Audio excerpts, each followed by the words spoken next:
here. We don't need bigger government. Our government's too big already, but we do need more taxpayers. We don't need more taxes, but we need more taxpayers. If we have more taxpayers, obviously our economy is going to be growing. The next one is education.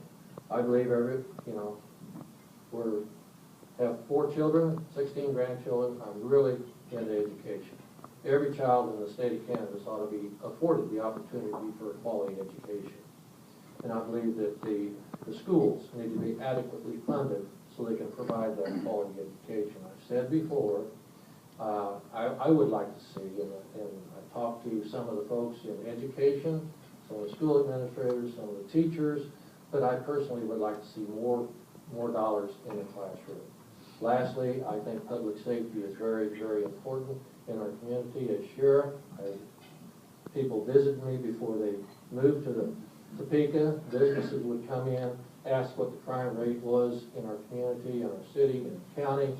So it's very important. People want to feel very secure in their homes, in their neighborhoods, which they should, and also in their schools. And that's why we also supported school resource officers in our schools. Number 1, again, jobs, economic growth.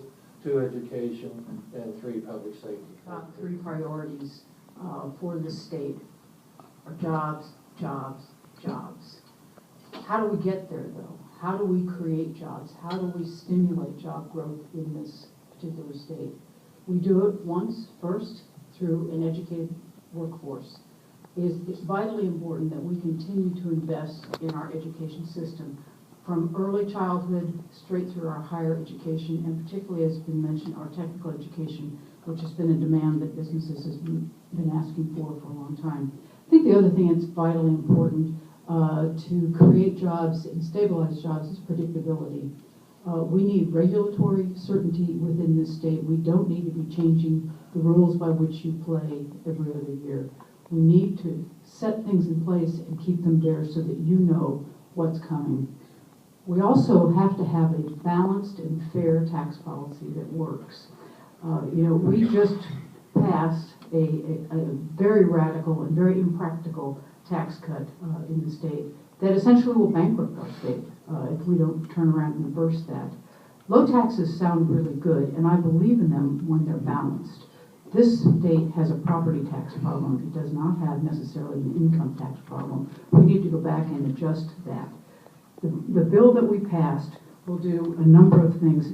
One, it will force us to unemploy hundreds, if not thousands, of people in our community. Whether we like it or not, we are a bit of a government town.